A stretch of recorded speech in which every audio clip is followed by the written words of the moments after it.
Okay, hey guys, it's Kelly. You can tell by the video. I'm making a pork chop dinner. So I've never actually cooked fully by myself before. I usually had someone here, like my friend with me or one of my parents, but today I'm cooking completely by myself. So I'm just gonna go over the prep because you guys, they're all prep you have to do. I'm sure most of you have cooked, so you guys know, but I'm still gonna go over stuff that for some of you that maybe don't have much experience cooking. So you want to get everything out. You could do this a couple hours in advance before you start dinner. That's what my mom usually does. So, first off, you need your gravy packet. Unless you guys make homemade gravy, but if you use a packet, you're going to need that. The packet, we use this for our gravy to scoop it on our plates. And you're going to need this for the gravy. This is going to be for the potatoes because we're using Teflon, which I'll get more into that in a second. And that's for our green beans. So you need a tray for your pork chop. That's for the gravy, green beans, and we're using this for the potatoes. We're doing mashed potatoes, but my dad got like 2 tins of mashed potatoes from KFC the other day, so that's what we're going to be eating. So that's why I only have a small pan on. And this is a Teflon. So with Teflon, if you guys don't know, you don't want to use metal on this because it can scratch it. So you can either use wood or plastic. So I'm using the wood. And then that's for green beans. Then if you come over here, you also need your pork chops. We use box shake and bake. I'm sure some of you may use breadcrumbs, but this is what we use. So you need that. 2 green beans. You need parchment paper for your pan to put the pork chops on. It just so that they don't stick, and it makes it easy cleanup too. You need this for the gravy, for your water can opener for the green beans. Your canned green beans. Potatoes are in the fridge. You're also going to need some butter for your green beans and for your potatoes. And if you any seasonings you guys want, I just put a little bit of pepper in the green beans, and then when I put them on my plate I add more in with salt.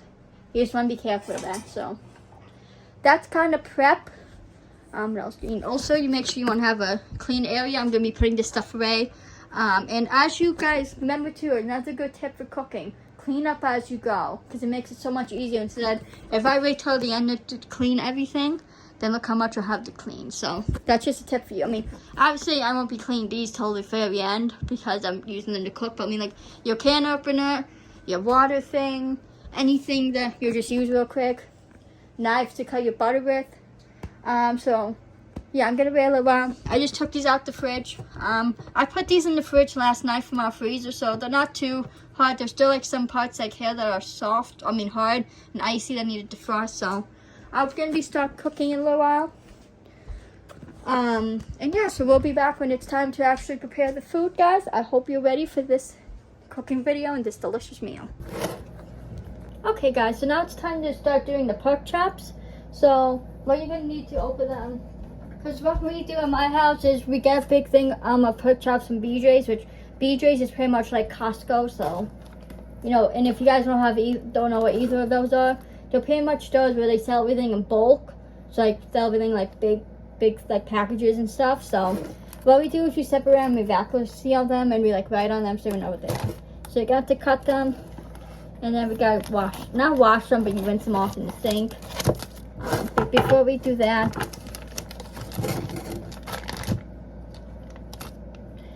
I hate touching on me. I shouldn't have done that. The hot water, you guys, you want to make sure when you're working with raw meat, always wash your hands. Any surfaces it touches or that you touch after you touch raw meat. But I'm not going to touch anything. I'm just going to wash my hands first. My sink likes to take forever to warm up, so yeah, hold on. I'm just trying to. Come on, sink. You can do it. Okay, so I'm going to wash them real quick. And by the way, I already washed them already before I start this. No, thanks too much, whatever. And another thing, guys, before you start the process of cooking, I forgot to mention, if you have long hair, make sure you put it up in a ponytail because you don't want get your hair in the food or, get food in your hair. So, okay.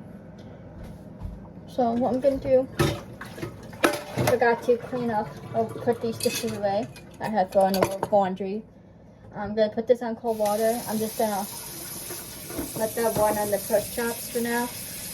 And then I'm going to open the box of shake and bake, and we're going to shake and bake them. So in a box of shake and bake, if you guys don't use this stuff, you get these baggies and you get a package of shake and bake. as you probably guys can figure it out, you put the shake and bake in here and you shake it. And then you put the food in here, you close and you shake it until it gets all over your meat. Then you put it on the tray. Wait, you just because right now, because we're not making traditional mashed potatoes, you know, where you actually like cut them and everything and boil them. Tip for mashed potatoes, make sure when you cut them relatively small in pieces of potato after you peel them, because they cook quicker that way. Because a lot of times potatoes take super long too to cook, so. And obviously, I'm sure most of you know with potatoes, when they're boiling, to check them, you just stab them with a fork and if they're soft. I mean, it depends how you like your potatoes. If you like your potatoes lumpy, then obviously you can keep a little bit on the harder side. And if you don't, then you just can keep them on the soft side. You know, cook them on the softer side. So, throw this away. Usually I would use a fork for this, but I'm just going to use my hand. So,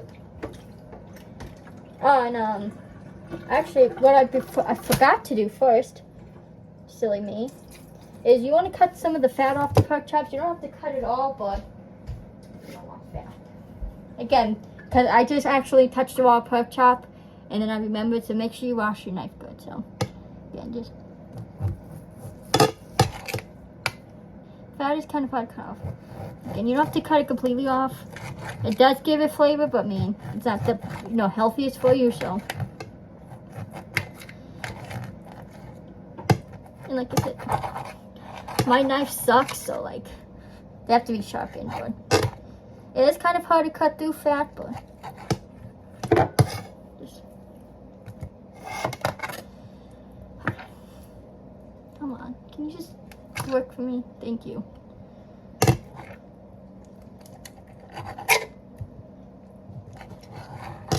Probably not smart as I did to be cutting on a plate either, but you know.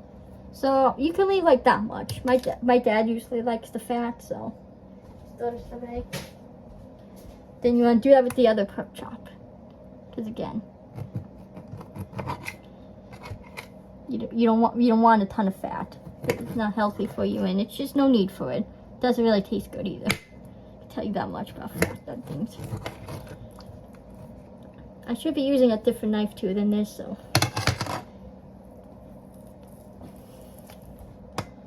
Fuck me.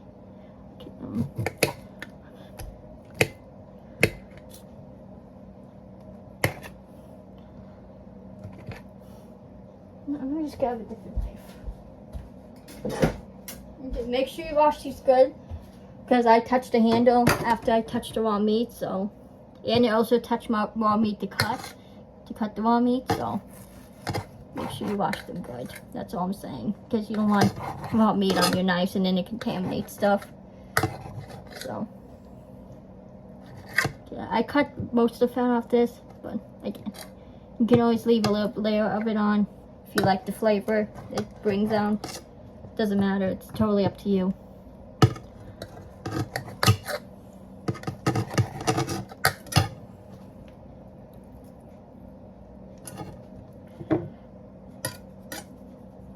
I don't know why fat doesn't like to cut. Why is it so hard to cut? Does anyone know the science behind this? Again, not orthodox, but it gets the job done, right? Then right away, just throw these in the sink. We did not want to reuse them again on anything. So, as you can see, I cut the fat off. Now it's time to shake and bake.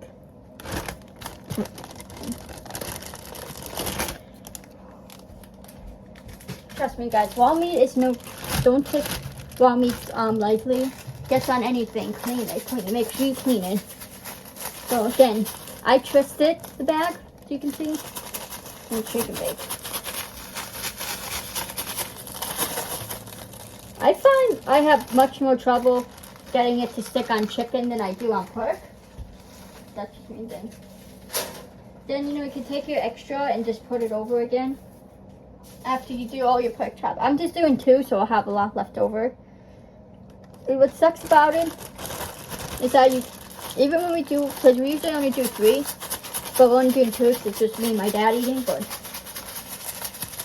even when we do 3 pork chops, we still have leftover, but we never have leftover for chicken. Because we do the thin chicken, because one time by accident my dad bought it at the store, but we ended up eating it and ended up loving it, so that's all we get now, is the thin chicken.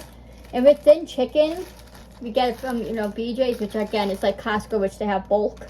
And because they give you so much, and in a pack of the chicken, there's so many pieces of a thin chicken, there's more than like regular chicken, so because of that, we usually run out of the chicken faster.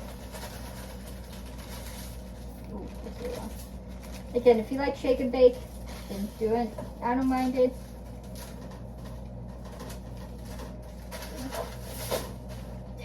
Damn it, I just don't like wasting, so I'm just gonna. Shake and bake is just breadcrumbs, guys, so like, that's what it is, so. Cook it real fast. Does have a chance to fall. Yeah. Again, so, anyway, so what I was saying with the chicken, we never have enough. And plus, for some reason, they don't make the big boxes like this for chicken shake and bake. They make them in the small boxes. I would show you, but it's like in a container, which you have to take stuff off to get it into, so. So again, I'm just gonna, I can't show off the camera when I have in my hand, so meaty, raw meaty. Yeah. I'm gonna take some soap, scrub them real quick and rinse them.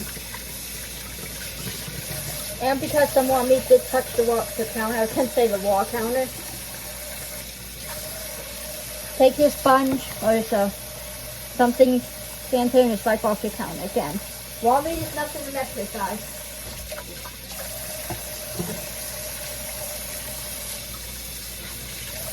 And try to stay away from dish towels as much as you can, as I'm using it now. Like, don't use it to wipe the counter unless you're done cooking. What we do in my house is, I help my mom clean up, so what my mom does is we'll use the dish towel to like clean, to dry the dishes, and then at the very end, once we're done using it for that, we'll use it to dry counters and stuff, so. Anyways.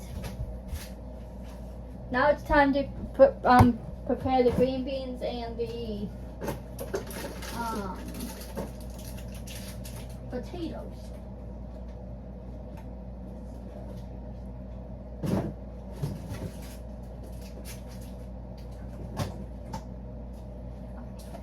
So these are the potatoes we're using. They're just your typical KFC potatoes. Nothing special. I'm not the hugest fan of these potatoes. Okay. But we need your butter. So before we do the potatoes, let's switch this back now.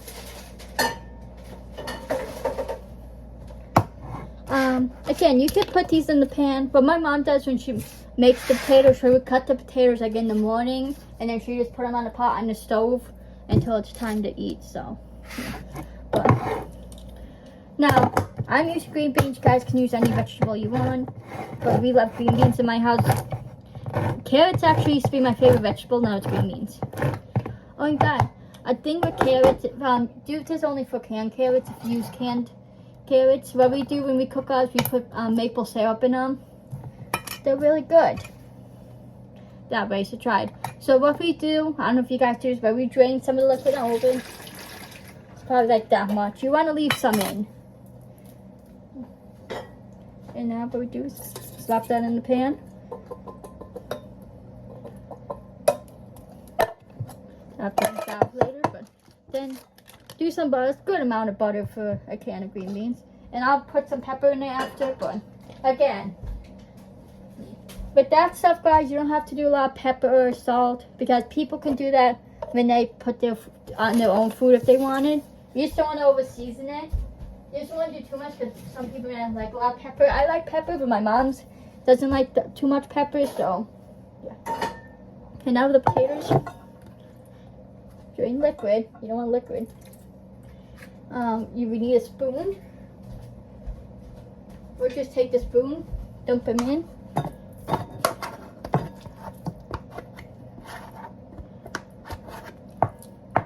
We're going to use both containers. And we do have containers of gravy from KFC, but I'm making a pack of gravy, as you guys saw, so And I'm not a big fan of KFC gravy. Even the potatoes are And the mac and cheese, it seemed like they changed it. Like whatever they do, however they do it, because it tastes different now. Why can't I open these? There we go. So, dump them in. I should put liquid on them. That's okay. Liquid actually can be good so they don't burn. So it's okay to have like a, come on, you have container. So what we're gonna do, as I need a spoon, another spoon. Oh, do I need a knife? I mean, what's wrong with me? And I just have to cut off a butter for the potatoes.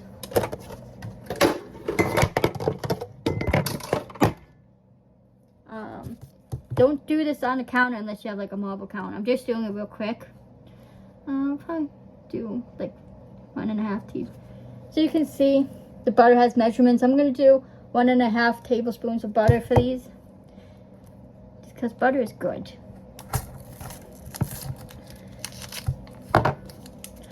Then I'm gonna set these on the stove. These, because they're already mashed, we'll just round them up. Shouldn't take long. Oh, I didn't preheat the oven, guys. I'm bad at this. I'm still learning. What's down here to preheat it to?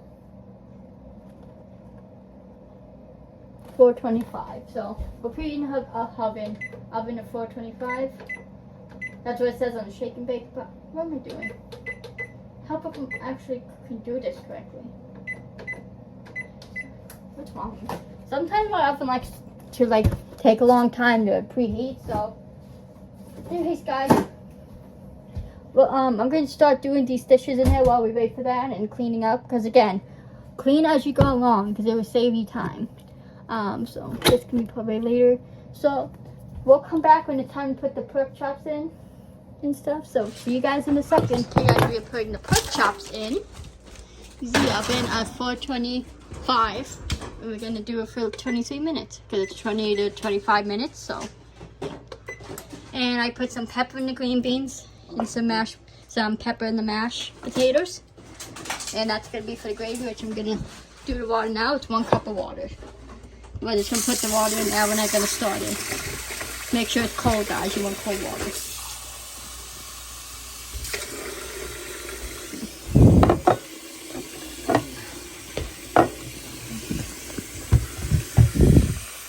Daddy, I would do that in a second. Yeah, I'm going to get this wrapped up. That's good.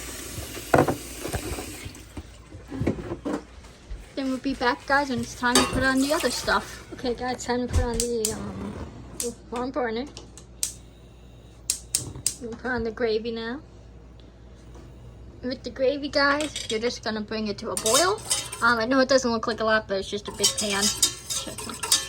I did write 7 packets, 1 cup of water with the packet of gravy. Just want to make sure you continue to mix that. And we'll put it on the green beans. I put on the potatoes. They've been on for a little while now. But yeah. And with green beans or any other canned vegetable, you're just warming them up. So, yeah, we got 11 minutes left on the timer. So, cook. Bring that to a boil, and then you're good with that. Says, you know, you want it to thicken with gravy. That's what it is with gravy. So, we'll be back, guys, when it's time to take the meat out and everything's ready. Okay, guys, time to take the pork chops out. Let's do it. So you can see we're done. Now let's cut into them. Let me just set you guys up here. Okay, got my fork and knife. So just gonna cut one in half.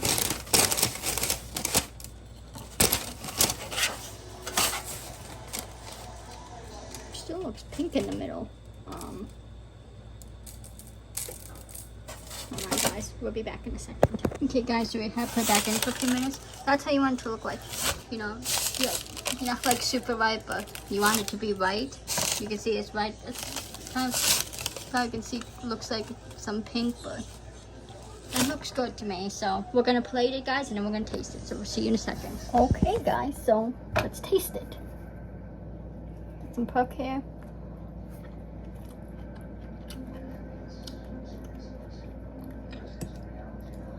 Everyone's favorite good. I seasoned it. Put with salt and pepper like I like to. But that's it, guys. It's the end of the video. hope you guys enjoyed. So we're making a pork chop dinner. I think it's very good, but remember guys, timing is very important. With cooking, you want to make sure everything's done together. I mean, if it is like a few minutes off, it's not gonna hurt anything, but still. So hope you guys enjoyed. Follow me on my socials. Follow Con Insta. Subscribe to Josh. Subscribe to Always_Juggy. Subscribe to Dan. Subscribe to Jacob. Subscribe to Colin. Subscribe to Caleb. Guys, please subscribe to me. Please like and please comment. And I will see you guys in the next video. Peace.